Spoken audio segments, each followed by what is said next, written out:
Saunas are making a comeback, but do they really help our health or is it just some quick fad? Well, here to tell us more about it is Dr. Samar Bursheh, endocrinologist and owner of NutriMed Metabolic and Lifestyle Center in Egg Harbor Township.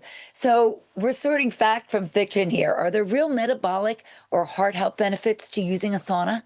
Yes, there are.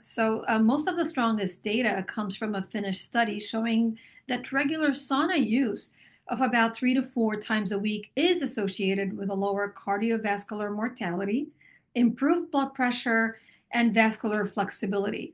It also can help reduce stress markers. So, physiologically, sauna increases heart rate similar to a moderate exercise.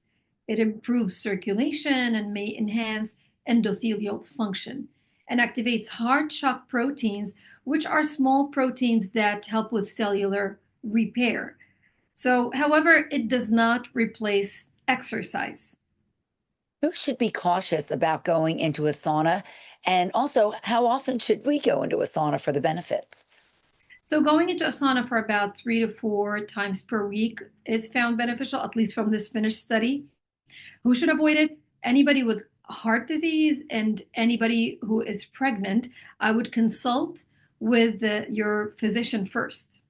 Thank you so much, Dr. Samar Bursheh, endocrinologist and owner of NutriMed Metabolic and Lifestyle Center in Egg Harbor Township. And you are living well with Robin Stoloff.